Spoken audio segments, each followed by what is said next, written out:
Okay, hello everyone. It's 101, so I'll go ahead and get started. I just wanted to introduce myself. My name is Chai Her. I am the president of the Asian American Faculty and Staff Association at Fresno City College. And I just want to welcome you all to our AFAS speaker panel. Um, this panel was created because we wanted students and folks to hear about some of the journeys and some of the experiences that our API folks here at State Community Center are doing. And so I'm going to turn the time over to David to introduce them and ask them some questions. So go ahead, David. All right, thank you, Chai. So as Chai mentioned, our panel today is comprised of Asian American faculty and staff from the 4 campuses here at the State Center Community College District. And we're gonna learn a little bit about their journey and their experiences, and as an Asian American working in higher education. And so a couple of the the goals for this panel presentation is one is just if you are unfamiliar with the Asian American experience, right? This will hopefully shine a light on maybe the struggles or the hurdles that Asian Americans have to encounter as they are going into careers in these fields. And then also for those of you that are maybe seeking careers along these same lines, this will help you in understanding how to navigate these, this network and getting into these careers. And so for our presentation, we'll have about 45 minutes for the question and answer portion, and then there'll be 15 minutes or so for any questions from the attendees, and then the participants here can respond to those. Just so that you are aware, the chat is disabled. So if you have any questions, please use the Q&A link at the bottom there to type your questions in. Okay, and so and again, we will reserve all of the questions towards the end to kind of keep this moving a lot more smoothly.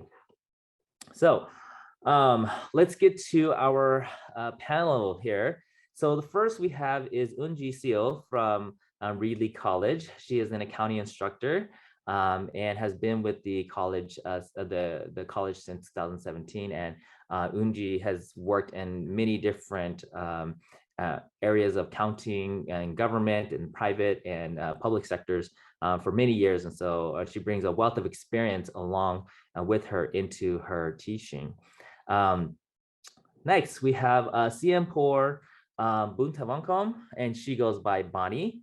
And Bonnie is with Clovis Community College, and is the executive assistant to the president. And Bonnie comes with us, with the degree in liberal studies, but is actually currently on track to graduating this spring. So good luck to you, Bonnie, and congratulations ahead before you get for that. And then Bonnie's been with within our district and has worked at a couple of colleges and has worked with the chancellor as well. Then we have Michael Takeda. He is an English instructor at Fresno City College, and he's also the current academic senate president. And so Michael's been with the college since 2014 as a full-time, but has been an adjunct prior to that. And he also has family ties to the college, with his mom being a dental hygiene instructor for over 30 years. And so I hear Michael's planning to be here even longer than that, right? Until you're all old and gray, like. So I hope we're all here for that long. And then last but not least, we have Dr. Ganesan Srinivasan from Madera Community College. He is the Dean of Instruction for the CTE and STEM division. Comes with us with an extensive education in agriculture and agricultural sciences. And he's been with this current role since 2016. And again, comes to us with not only just extensive education, but extensive career in both research and academia. So welcome all of you to our presentation today, and I'm hoping that if you guys already hear from their the brief bios, that there's a wide range of um, um, uh, positions and roles on our in our district that is represented here. So I'm hoping that we're going to learn a lot about their experiences and in their journey to here. So let's get on to the first question. So the first question, we'll have some of the participants share. So the question is, Bonnie, can you please share with us your journey coming to State Center Community College District, and then how that's shaped you to be where you are today? Thank you, David, and welcome everybody. I'm happy to share my journey. So my journey with the district has been one that encompassed not just professional and personal growth, but also to pursue higher education. Just like you mentioned, I am going for my master's and completing it in May. So I'd like to share a little bit of a background context of who I was before I joined State Center Community College District. So I graduated with my bachelor's in liberal studies with intention of being an elementary school teacher, especially with kindergarten to third grade. But after I graduated, I wasn't sure if teaching was the direction I really wanted to pursue, to continue on with. So I did become a substitute teacher for 3 years, and I completely loved it. But I also realized I loved the much younger age more, so preschool and under. And I thought, you know what, I'm going to go own my own daycare. But I still wanted my teaching credential because I think it would look really great on my wall, and parents will trust me with their kids and their education. And so I did apply to Fresno State for my teaching credential, and I got into the program. However, at the same time, I met my husband, well, fiance, now husband, and he owns a small business here in Fresno, and it was growing rapidly. So I decided it made more sense to join his business and help it grow. And so I put aside my teaching credential, passion, and all that stuff. But so fast forward to 2018, we just had a baby. We became a small family. We just had a 1-year-old baby, and benefits and health insurance were now on the top of our list. And so that's when I decided I'm going to go look for a job. And I was very fortunate to find a position here at the district. And it was for an instructional administrative assistant for Madera Community College. And I applied and I got hired. And in that position, I realized being with the faculty, being back in an educational setting, and also especially seeing the Child Development Center here, I realized, oh my gosh, I love little kids still. And that reignited my passion to go get my master's. But I was still in that, I still had a young baby. So I was like, I'm not sure if I want to do it. And so, and then from there, a year later, I was fortunate to become an executive assistant to Dr. Bennett here at Clovis Community College. And then we just entered COVID, and I thought, you know what, this is a great chance for me to go back to school and get my master's and all that stuff, and to keep going for my dream of being an early childhood educator. And so, so that is my educational. So being here in the district has helped me go in that path of educational pursuit. I don't think I would have really gone for my master's if I wasn't here in the district and I wasn't surrounded by great people. So as far as my professional and personal growth, sorry, I have to look at my notes. So I was fortunate to be under the direct leadership of Dean Shelley Connor, President Bennett, and the Chancellor Parnell and Chancellor Houston. And through their leadership, I have come into my own. I have learned to lead in a collegial manner, and they all have certain leadership characteristics that I truly admire. And I hope that I would take with me when I become either a teacher or an administrator. And then in addition, I've also joined a few community committees here at the district, and that has really allowed me to come out of my shell and be able to share my voice as a classified professional. So I encourage all classified professionals to please join committees and to let your voices be heard. It really, you don't think you have a voice, but you do. And whether it's big or small, and you can make a real difference in the college and the district. So my journey here has been really positive. There were some challenges in the beginning, but overall it's been really great. And only been here for 3 years, so I think it's just begun, and I'm looking forward to whatever else is more to come. Thank you, Bonnie. And I'm glad to hear that, through with Bonnie, like I kept hearing this common thing that she loved like all of these new experiences that came about. And I think that's a very important for especially our students to understand, is that, like your first love is not always be the one that you're gonna like stick to, like as you gain new experiences, it will allow you to grow and really reach out to your true passion, and it's that what Bonnie story tells us that it actually came back full circles. Now she's really back to being an educator again, even though she came through a different route here. So thank you, Bonnie, for sharing that. Michael, can you share with us your journey to the district here, and then how that's shaped you to where you are today? Yes, thanks, David. So David alluded to this already, but I literally grew up on the Fresno City College campus. And I know, people might say that, but when I say I literally grew up, I mean, I literally grew up on this campus. Many of you probably don't remember, but the dental hygiene program, for which my mom was an instructor for over 30 years, the dental hygiene program used to be in the basement of the Math Science and Engineering building. So it was right there, right as you go down into the courtyard. That lower courtyard is on the left-hand side. And as a result of that, my sister and I remember, when my mom would have to sometimes bring us to work, and then my sister and I would play down there, get to walk around the campus a little bit.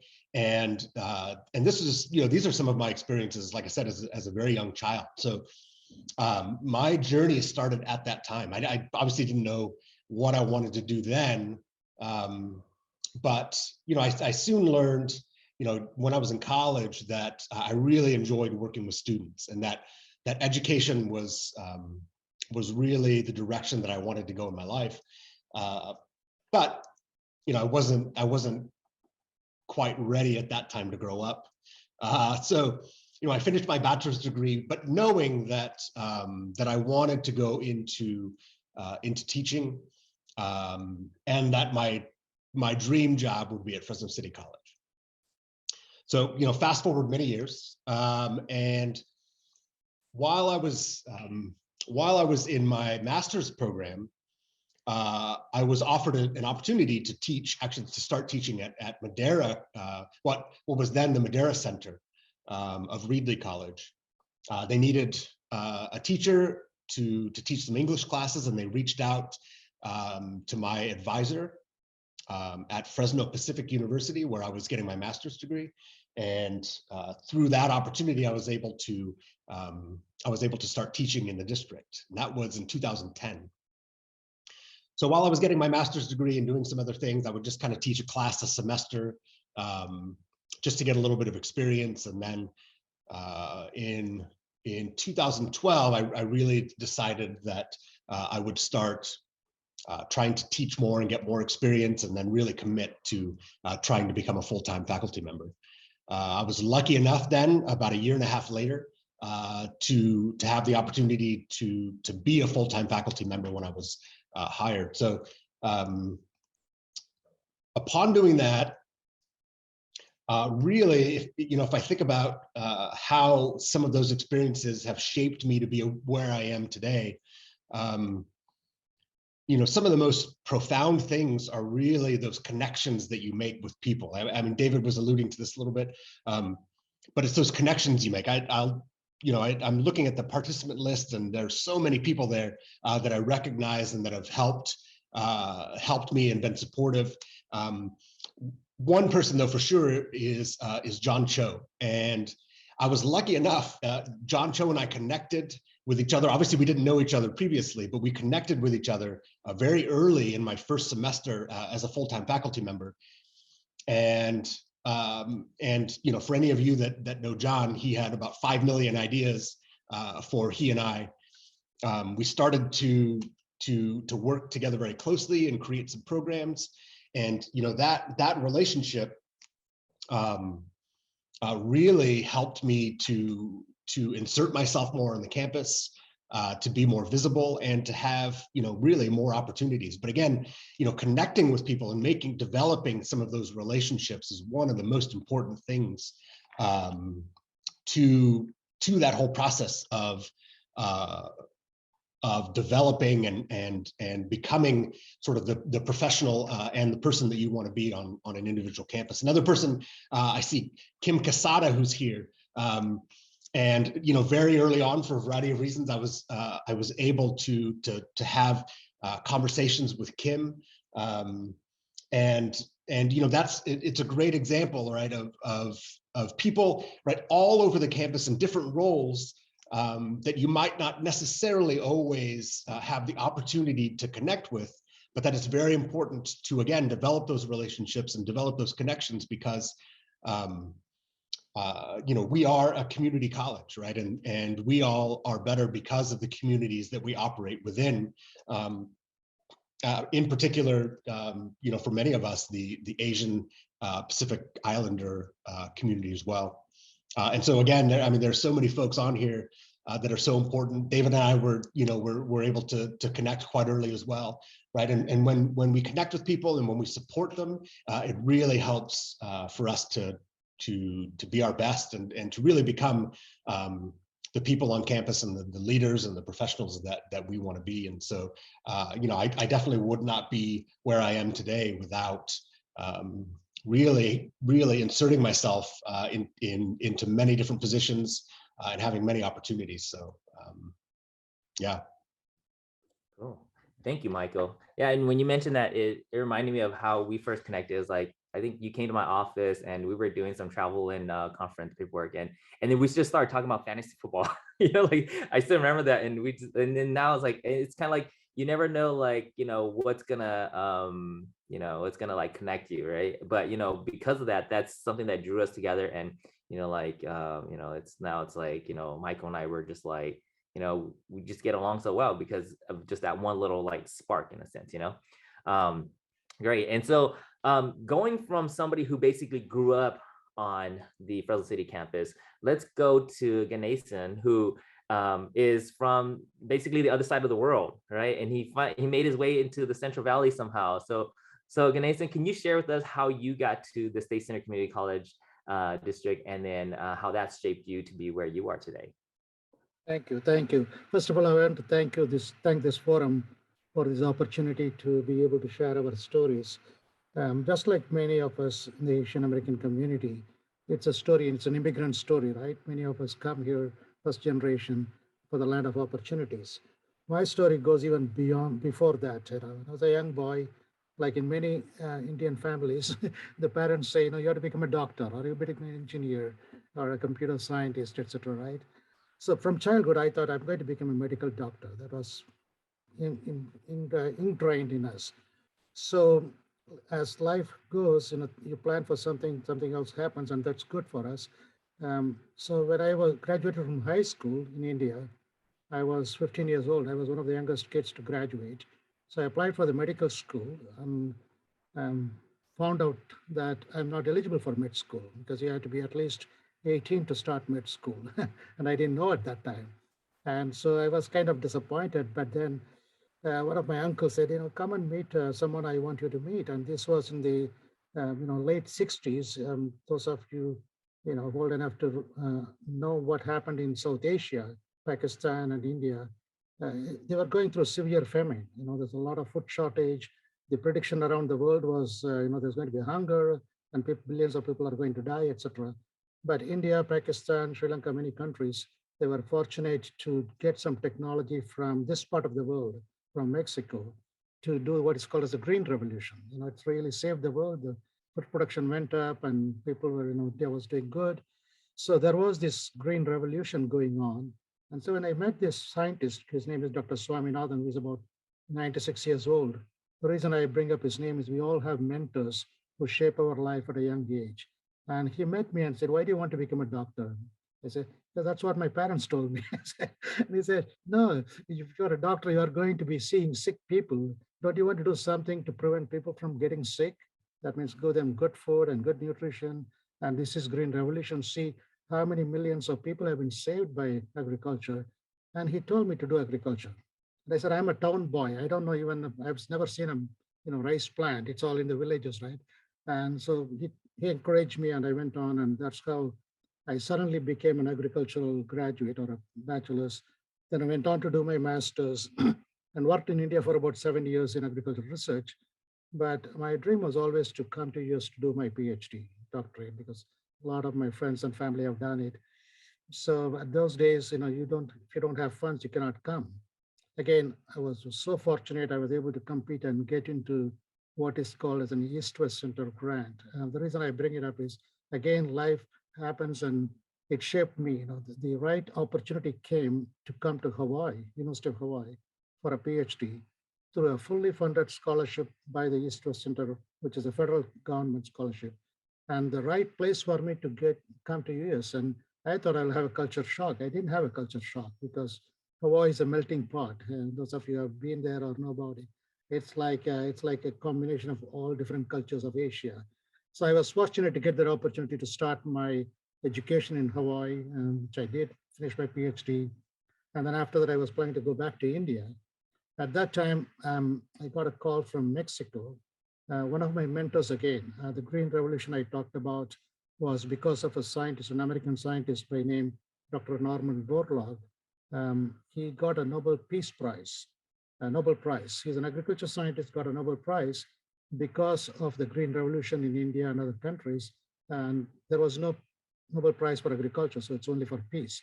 So those days as growing up as a child, I knew about him. I thought he's he's still revered as God in India. So he called me from Mexico to say, you want to come and work as a postdoc with this? And so imagine, someone who didn't know anything about agriculture, getting an opportunity to go and work with a Nobel laureate in Mexico.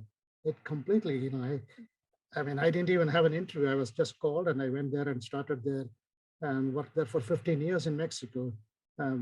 Went with an idea of staying for 2 years as a postdoc, but went on to become scientist, senior scientist, principal scientist, and associate director of the program.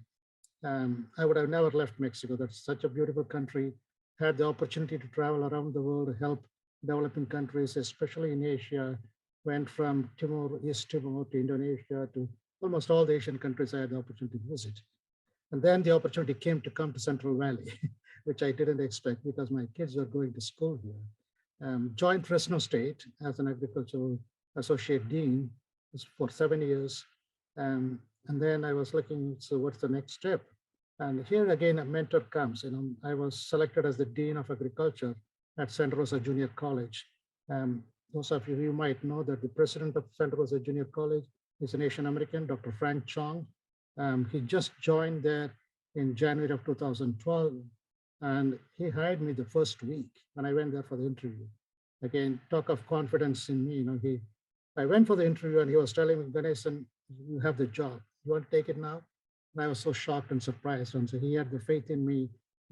So I worked there for 4 years. And then my heart was always in Fresno because I was at Fresno State and we have a home here. So the opportunity came from Madeira to come here as a Dean of Instruction. I didn't think twice. We just moved back here. How State Center has helped me shape. I always thought I'm an agricultural graduate, agriculture scientist, agriculture educator. I never thought I'll be managing English or physics or history or philosophy or psychology. At that time, Madeira was just one small campus. There was one vice president, Dr. John Fitzer, and Dr. Caldwell, who had the faith in me and selected me. And Dr. Chin just retired, and I was asked to take over his position. it was just one dean managing every different disciplines that I've never heard of or never worked. It was a great experience. It gave me the depth and breadth of working. Michael probably knows about Madera campus. It's such a beautiful campus, the very close-knit family. The faculty welcomed me, and I really enjoyed doing that. And in 2 years, the opportunity, the challenge that was given to me was, we are a center, we have been a center for 25 years. We need to grow, we want to become a college. And Dr. Caldwell told me very clearly, when we reach 1,000 FTEs, we are going to apply for a college. And that was 2016. And she predicted that it will take about 4 years, 2019 at that growth, 2019-20. But with the support of our faculty and staff and the growth we are experiencing, we reached the 2,000 FTEs within 2 years of my joining. And so we decided to hire a second dean, Dr. Connor, which is with whom Bonnie worked as her assistant. And so I was focused more on the STEM and the CTE. So that opportunity to be able to work in different disciplines, learn from each other, build the program, that is immeasurable. That kind of a growth opportunity that was given to me. I worked in so many places, as you can see, in different countries with different areas, but State Center is one of the best places to work, and Madera is probably the best, the small, little kept secret. So I would say that all the success that I've had in the last 6 years to grow and to be able to be part of the growth of many of our faculty and staff, I attribute to the State Center. We were a campus of 26 full-time faculty. We are almost double of that, 60, 70. My division alone has that much number. So I think that doesn't happen by any one person, it's the whole team. That is the kind of culture that we have here at the campus at Madera as well as in State Center, which I'm thankful for shaping my journey and for many of the Asian Americans and everyone who comes to this campus. Thank you. And to the students that are in our attendance, like if you listen to Ganesan's journey, it was one where he traveled all over the world, right? And I think that's something, and I know Michael has done this too. Michael's a traveler too, and I think that experience of getting outside of your comfort zone and outside of like your home is going to be one that helps shape you and helped you grow a lot too. So I encourage all of you guys to travel. Yeah, definitely. So for the next question, we're gonna start with Unji. And Unji, I want to share, would you share with us what are some of the barriers or challenges that you encountered as you were pursuing your roles or as an Asian American faculty in the community college? Thank you, David. Let me just introduce a little bit more about my background so I can bring up those challenges and barriers that I had to face. Before I joined the higher education about 8 years ago as a part-time and full-time about for 6 years at Reed College, I was practicing CPA in accounting words. So I was at somewhere level of the entry level in accounting up to executive level of the management team. I get a chance to teach a lot of my people who are working for me, but at the same time, I don't necessarily have the knowledge of teaching in higher education. When I got a full-time here at Reed College, I didn't know, but then I didn't know at the beginning, but then I became a data coach where I can access to the older data, student information. Then I get to learn about 70% of my student populations are all people who speak Spanish at home. And then 1 year when I taught here at Reed College, I was giving out the exam. One of the students asking me, "Professor, what does this mean? I cannot calculate the interest because I don't understand the meaning." Then I realized, you know what, maybe I really need to learn Spanish. So me as a English as a second language and brought up here as a neutralized citizen, and lived here for 25 years. There are some words I don't really understand, or maybe I don't know how to say right. Or so there are some words I don't understand the meaning. So I kind of try to understand and I try to make connections. And the challenges that I faced was I don't really understand the group of students that I'm dealing with. So in other words, I wanted to understand their culture more. I wanted to understand their languages more. And also I tried to understand what kind of needs they have, so I can support them in their education. I am the first child out of 5, and my parents are very poor back home in Korea. So they couldn't really support me much, but then what they always highlighted was getting a higher education. I see my students are here a lot too at Reedley. They wanted to have a higher education, but then many of them are first generation students. So they don't know how to get support. So I try to understand them, and I try to support them how they can succeed, reflecting my past of what kind of struggles I have. So those are some of challenges and just that I was facing. And me as a accounting faculty, before I joined as a full-time at Reedley, I taught at Fresno State, where I see a lot of Asian students, female students in my accounting classes. And they somehow, the end of the class, come and talk to me as if they look up on who I am as adjunct part-time instructor. They said, how you became who you are. I didn't see that when I taught there, but then when they talked to me, I said, wow, there are some people who could look up on me on what I'm doing. And I realized my representation in this classroom is really bigger than what I thought, because I can give a hope to those students. Reflecting, when I was in college, I had this Chinese professor who was very inspirational. I talked to myself, one day I become a college faculty, then I will be just like Dr. Lillian Bach. So she was my mentor, like I wanted to be like her.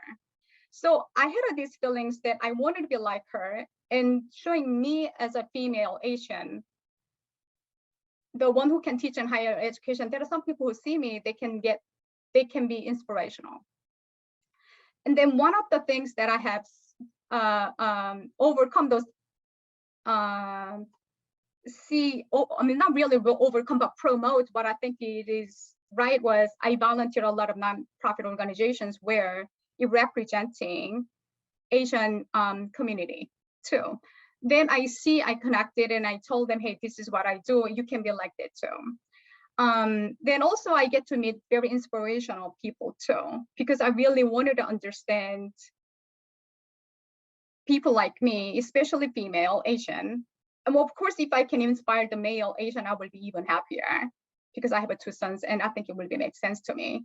But then I try to understand my students more so I can serve them better. Because at the end of the day, if you're in the classroom, your motivation is there. You wanted to do whatever you wanted to be. But there are times I notice the students are disconnected because there is no motivation. So that's something that I get to learn, and this is something that I wanted to even more that I wanted to learn, so I can be a better instructor for my students.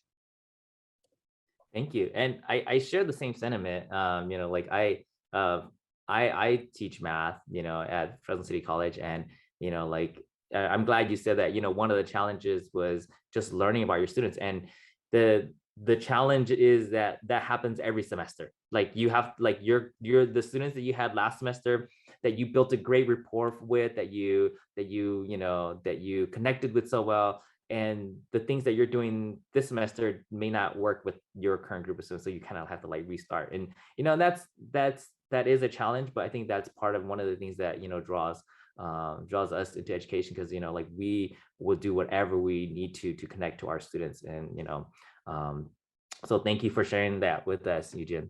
Now, Michael, you're in a particularly unique role as the current academic senate president. And I'm hoping you would address this. So what are some of the barriers or challenges in pursuing that role, as an Asian American? So, just in my role as the academic senate president again, and this speaks a little bit to what I was talking about before, prior to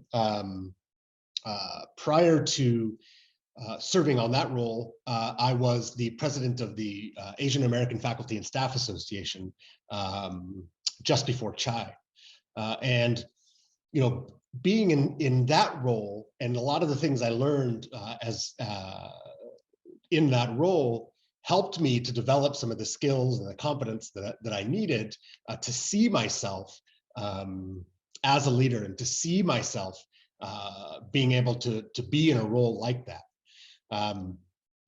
You know, I think one of the things that gets in the way for a lot of Asian, Pacific American, Pacific Islander folks is that there aren't a lot of people in those roles in general in society, right? I mean, you look throughout the business world, throughout industry, there very much is this feeling that there's a ceiling for Asian Pacific Islanders. A lot of that, you know, just comes from awful stereotypes and, you know, these sort of historical representations of Asians being more subservient and not being outspoken and not being leaders. And so that's, you know, that's one of the things I think is that when you grow up and you don't see a lot of Asian people in some of those leadership roles. It's hard to imagine then yourself being in that role, and it's hard to see yourself in that role, right? It's why representation is so important. And you know, Yoonji talked a little bit about this. It's also so important, right, within all of our classroom settings and within all of the professional settings on our campuses, for our students and for people in the community to see Asians being represented. So that our students know, right, this is something that you can do. But again, it's not something that I ever thought of for myself, to be quite honest. And then as it happened, then I was nominated to be the chair of the English department. It wasn't something that I was seeking. It was just someone nominated me in one of our English department meetings, and then sure enough, I was voted to be one of the English chairs. And then shortly thereafter, again, it's not something that I saw in myself, and it's not something that I saw myself doing. But a couple of years later, Marianne Valentino said, you know, and she was the academic senate president at that time. She said, "Michael, I need to have a talk with you." And again, I got to know her very well through a lot of the projects that John Cho and I did. And so I went to her office, and she said, "So I'm thinking about nominating you to be the academic senate president." And it floored me. Like I didn't, again, it was not a way that I saw myself. There are probably lots of different reasons for that, but I'm sure that contributing to that was the fact that there just weren't a lot of models of Asian leadership in our society, in our institutions, in our industries. And so I told her, I said, you know, I'm going to have to think about this for a little bit. It's not something I'd considered. But you know, about a week later, we met again, and I said, "Sure, if you want to nominate me, then go ahead and nominate me, and we'll see what happens." And then I was elected. So, and then being in those roles, right? When you enter into some of those leadership roles, Ganesan was also mentioning this, right? As you move up and you get more responsibility, and you really see yourself in different ways. You learn new skills and new strategies. But you also gain that confidence, right? Being in those new roles and taking on those new responsibilities. And then, so, you know, it's really important then for us to really be the leadership bearers and the standard bearers, so that students have people like us that they can see in those roles and say, yeah, you know, I can do that too. Yeah, thank you, Michael. I'm glad you brought up representation again, you know, just as Eugene did, because, you know, like that is something that, you know, you are modeling for us. Even like myself, you know, as a faculty, I still don't see I feel the same way. I don't see myself as being able to be in any of these roles because we don't see that representation. But now we have you, Michael, as our academic senate president. We have Ganesan, who is the dean of instruction, you know, in these positions that that allow us to aspire to, even, as we're, at a career, we can still feel like we have room for growth. Okay.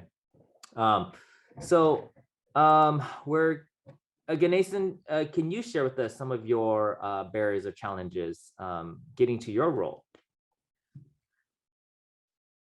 Oh, Ganesan, you're yeah, there. Okay, I'll try to be brief because we're running close to the time. I wouldn't say barriers or challenges specifically for Asian Americans.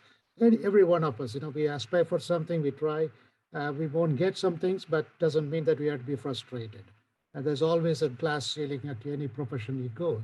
What I would advise is Asian American Pacific Islanders or communities, just keep the confidence in yourself. Do your best.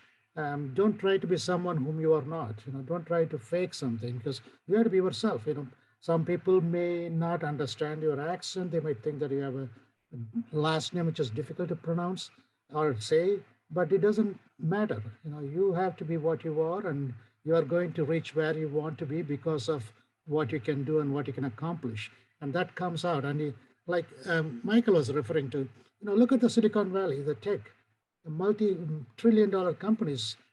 Many of the CEOs are all Asian Americans, right? So that we have to have that confidence. Look at them as mentors, and then you can do anything you want. But not just because of the title or the position. You have to really like it. You have to enjoy it, and you have to have a passion for it. That's more important. It doesn't matter whether you're a dean or a president or a vice president, but if you don't enjoy what you're doing, it doesn't matter. So I would say, aim for whatever you want to and go for it, and you will get it. There will be some roadblocks, but have mentors. Go for this professional training. I will tell you one example. Dr. Frank Chong, he told me, Ganesan, I want you to go to this program called Leadership in Education for Asian Pacifics. I never knew about it. He just told me that, it cost about $3,000. Unfortunately, we cannot pay for it, but it's a great opportunity. And I did it. I myself, I paid for it and I went there. I really, really enjoyed it. And I'm encouraging my staff, my faculty, Asian Americans, to go for it. And I'm willing to support and pay for that, because that's a great professional training. It's given in, I think it's in Cal Poly Pomona every year in the spring. You meet people, you network, and they encourage you how to come up in your career or whatever you want to do. Even if you want to stay in what you are doing, how can you be a better person, better successful in what you are? So that's the only thing I will advise to the students and others who are listening, that go for what you want, have a passion. Just don't do anything for the sake of title or the salary. Then you will fall flat pretty soon, but you have to really like what you're doing. Yeah, thank you, Ganesan. And on the topic of advice, right, that leads us to our last question. So this will be to Bonnie. So Bonnie, what advice do you have for others who want to set off in a similar direction in the community college? I want to continue on with what Ganesan said, to keep following your dreams. As you can tell, I went through a lot of multiple directions until I decided, okay, I'm going to do the master's in early childhood education. So I'm happy where my journey led me. It built my leadership skills and everything I did leading up to now. And for me, I would just say, keep chasing your dreams, even if you feel like life is taking you in a different direction and you're taking it much longer. And, you see all your friends and all your families, pursuing whatever they love. And you think, oh my gosh, I'm never going to get there, but you will. And you just have to keep chasing it and take every opportunity as a learning experience. Like you may fall, you may stumble, but you're going to get back up. And this is for our students. You're going to go through it. I'm not ashamed to say my age. I'm close to 40, and it's taken me a while to get to the master's degree, and it's worth it, So your whole life is going to be through challenges and barriers, but you just have to keep getting up, and you just have to keep living your dream. And I feel that no matter what path you take, as long as you still have that passion and that dream in the back of your mind and your heart, life will lead you back to it. And just like it did for me.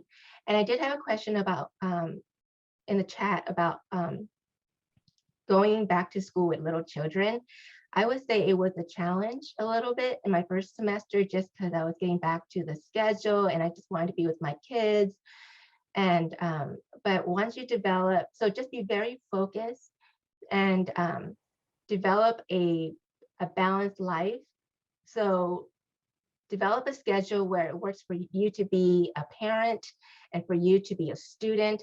And even if it means you have to be hitting the books at 3 o'clock. And I'm also a full-time worker for a very high position here with the president.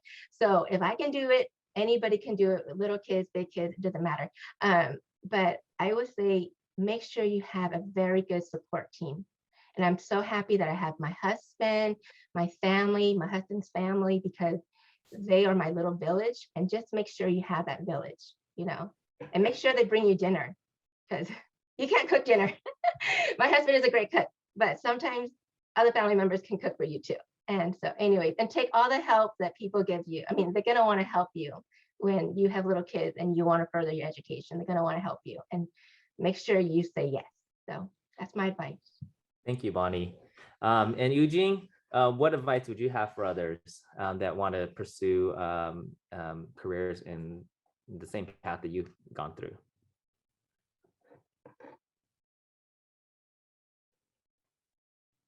Okay, thank you. That's really a good question. Those one who want to be a instructor in college, I can only speak for my career being an accounting instructor. Of course, being an instructor in accounting or business, getting the experience that will be the key. You can learn all the knowledge from the textbook, but when students listen all the knowledge from the book and you cannot make a connection to the real life, then there are disconnections, and then they are not really attentively listening what you are saying. So getting experience is very important, and try to stay positive no matter what happens. Because Bonnie just mentioned, yes, I have this supportive team, I do. And of course, there are, well, Bonnie, I don't think if I had to say that there are some nights maybe you cry. I cry a lot when I was in school because I didn't have money, or I work too many hours. Being a CPA, you think you work 40 hours and 50 hours, that's a lot of hours. No, I work about 65 to 70 hours for about 4 months and 5 months. And I don't want to do anything but just sleep. And if anybody can give me a day off, it would be great. But it all happened before I had my children. But then I think I go through all these hard times in my life, but then I still try to stay positive, because now I understand those people who are working a lot of times. And people ask me, like, who's your best friend? When I used to work for CPA firm, I say, my best friend is, the name is Advil. That's my best friend, because I don't know anybody. But then I'm taking this medicine because I have a severe headache. What I tell you is, when people say they have a hard time, I totally get it, because I remember those times that I had, but then I still stay positive. When you work in the business, it does not matter whether it's in higher education or business. You wanted to work with who are staying always positive, no matter what happens. Because if you bring negative energy, nothing will be done. And nobody want to really work with those people. You can be critical, you can be constructive, but not negative. Those are two different words, right? So stay positive, but you can be critical and it can be constructive. So that's something that I learned is very important. And also involved in a lot of community activities. So I volunteer a couple of nonprofit organizations where I believe it truly believes the values to me on what I'm doing. And when I get involved in community, I get to meet people, and I see what things they contribute in the community. And then I can make a connection of what I contribute in my classroom to what we are doing in the community as well. So I highly recommend you volunteer in the community, stay positive no matter what happens. And also, if you want to be a college instructor, try to teach maybe 1 or 2 classes now while you're still keeping your full-time job. Because if you dream that I wanted to get a full-time job, not really having experiences teaching on higher education, I don't know how likely it will happen. So that's something that I wanted to share with you. All right, thank you, Yunji. And Again, I want to thank our panelists for all of their responses. They're sharing their journeys. Some of these are, personal, and they were really, opening up to us. And so I hope that, like our attendees have, learned a lot from this. And so now we have a couple of minutes for questions, and so if you have questions, feel free to type it in the Q&A, and let's just pull one that hasn't been answered yet, and we'll see whoever wants to respond to this. So it says, this question says, what kind of critical thinking skills should students consider adding to their lifestyle to stay positive and encouraged? And so this kind of goes along with what Eugene was addressing. So anybody would like to address that? I would start off. One of the critical thinking skills that the industry is looking for is problem solving. Be creative, be able to come up with a solution.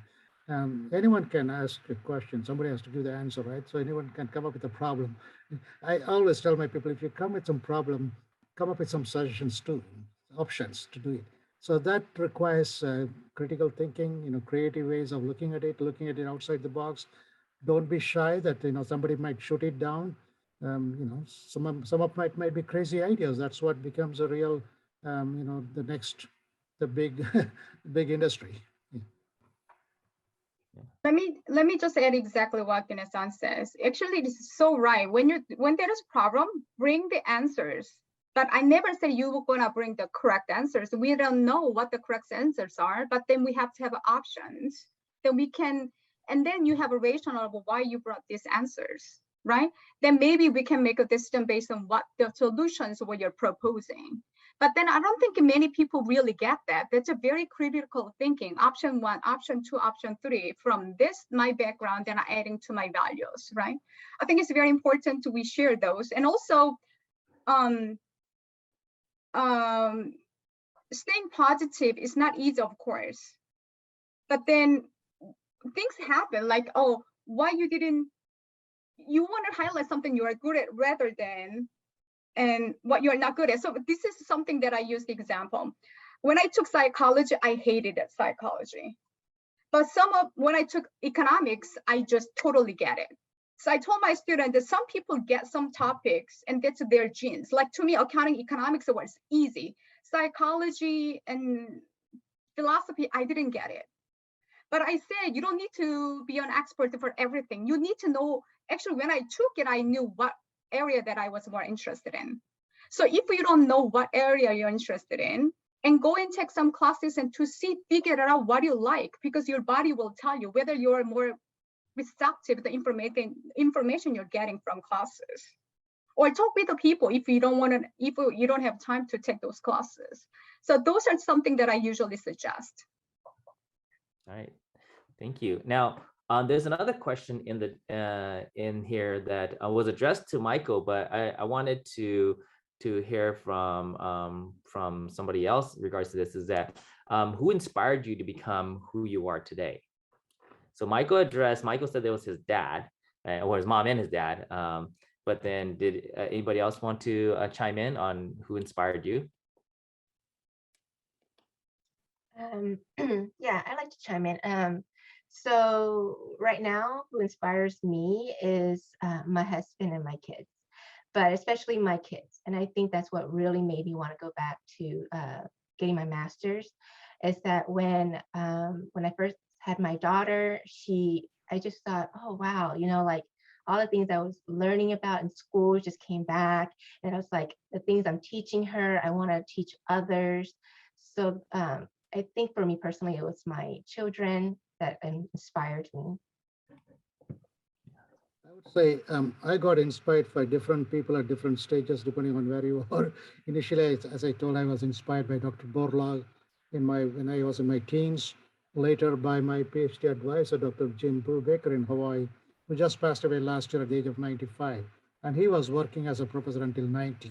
He's such a hard worker. He inspired me. The recent person whom I still hold very dear to my heart is Dr. Frank Chong, the president of Santa Rosa Junior College. He inspires me even now. The way he encourages people especially from Asian community, to say that you can do anything. Don't be shy. Don't go into a shell. Just go out and do the best. And there are people to help you. Those are the kind of people you have to hang on to, who will help you and mentor you and tell you when you are wrong. Not just tell you what you want to hear, tell you what you don't want to hear, but the ugly truth. All right, thank you. Yeah, and from Bonnie and Ganesan's responses, like, keep in mind, your inspiration comes at different times, and your inspiration may change based on your situation, right, that you're in. And so always look for that inspiration, because you never know what's gonna be drawing you. So we have one other question on the chat that says, what if you hit an all-time low in life? And then the key thing here is, how do you build yourself back up from traumatic situations, right? And so I know I'm hoping you guys can address this to our students, because I know, like, our students have gone through a very traumatic couple of years, and it's not. So how do we help our students? And maybe from your experience, what can you do? What did you do to help you manage your life and bring you back into maybe a little sense of normality? Maybe I can share. When I was in school, I cried a lot. My pillow was wet a lot at night. I couldn't go to sleep because I don't know what to expect in my life. No money, but I'm so determined that I wanted to study, and I don't want to ask my parents to help me. I was so determined.